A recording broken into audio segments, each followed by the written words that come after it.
M. Rajat nous parle de coffret compilation, si on veut, ou une espèce de coffret 40e anniversaire.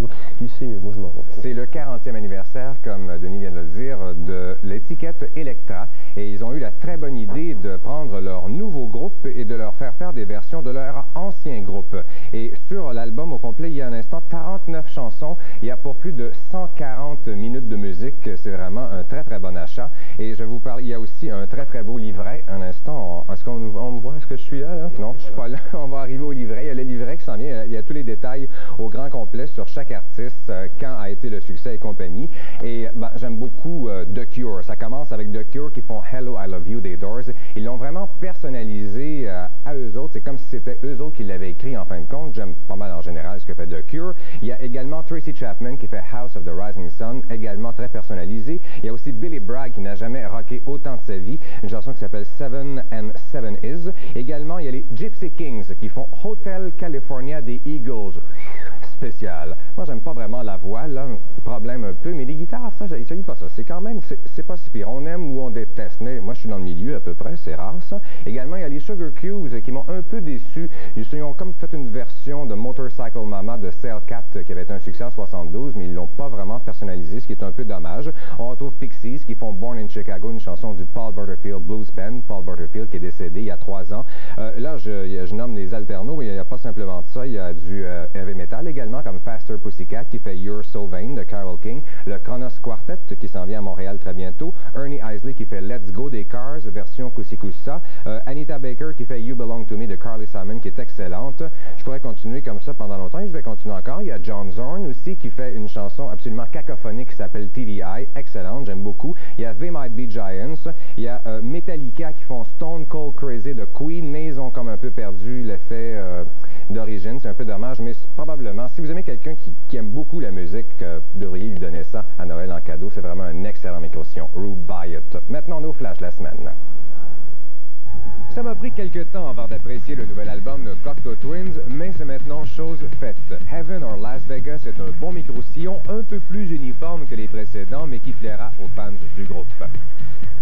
Depuis environ 3 ans, The Replacements, originaires de la ville de Minneapolis aux États-Unis, se sont drastiquement adoucis. Certains fans s'ennuient de leur son punk, et bien dommage, All Shook Down est un autre album doux, incluant d'autres excellentes compositions de Paul Westerberg. Formé en 86 à Boston, Lemonheads en est déjà rendu à son 4e album, celui-ci intitulé Lovey. Leur style de rock, parfois frôlant le punk ou le psychédélique, plaira à ceux qui s'ennuient du vieux son des Replacements. Évoluant dans le même style musical que Lemonheads et The Replacements, le groupe Soul Asylum incorpore en plus des éléments folk et country. Malheureusement, leur composition, quoique intéressante, pourrait s'améliorer. L'album s'intitule And the Horse They Rode It On. Quelque chose d'excellent maintenant, le nouvel album en concert de Ministry intitulé In Case You Didn't Feel Like Showing Up Live. En tout 6 titres, dont So What Thieves, Burning Inside. Bref, un must pour amateurs de new music pesante. Party at Tom's Diner est l'album sur lequel on peut trouver l'excellente version de Tom's Diner de Suzanne Vega par DNA. Mais si vous voulez écouter le restant de l'album, achetez-vous une boule miroir car c'est très très disco commercial. Bo Diddley est un vrai rocker issu du milieu des années 50. Pour lui rendre hommage, la compagnie Chess met sur le marché un coffret incluant pas moins de 45 chansons et sa vie est racontée dans un très beau livret de 24 pages. Au Québec, selon Radioactivité, les meilleurs vendeurs côté album francophone, en 5e, les Bébés, 4e, Laurence Jalbert, 2e, Marjo, et toujours bonne première, Julie Masse. Et peut-être qu'un jour, on retrouvera l'album de Breen LeBeouf. C'est son premier album solo. Il fait partie du Boss Band. Il faisait également partie du groupe Offenbach. C'était le bassiste. Il chantait quelques chansons. Il composait quelques chansons également. Et il ne compose pas de paroles, par exemple. C'est vraiment que la musique. Il a reçu l'aide de 4 paroliers.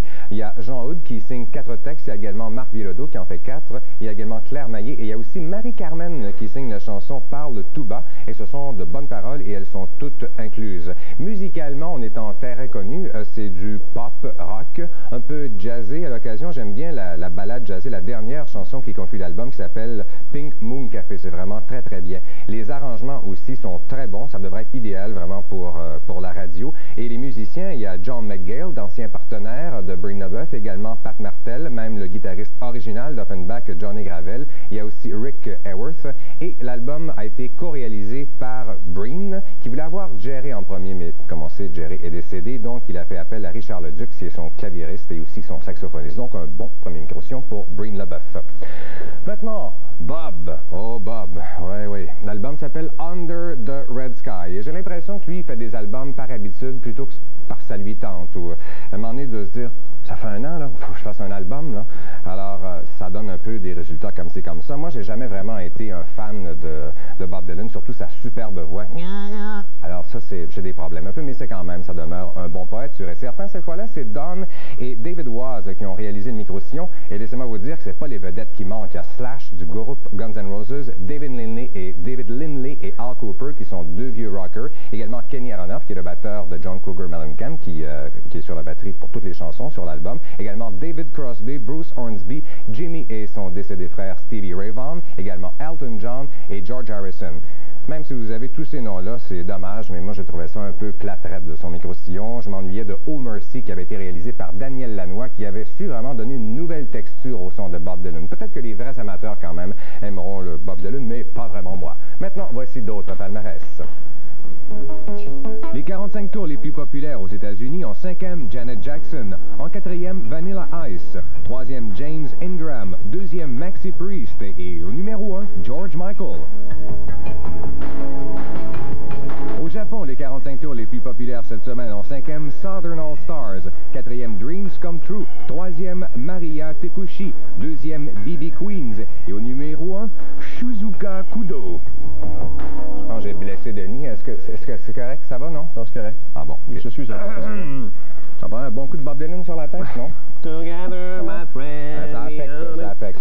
Tu sais que John Lennon, 50 ans aujourd'hui, s'il n'avait pas été assassiné, malheureusement. C'est mon artiste préféré, moi, John Lennon. Alors, ce soir, 20h sur Musique Plus, manque pas ça, c'est Imagine, le film. Donc, 2 heures, 2h30 à peu près de musique, là. C'est excellent. Surtout, c'est des bouts de films qu'on n'a pas vus souvent, extraits des 240 heures personnelles de Yoko Ono.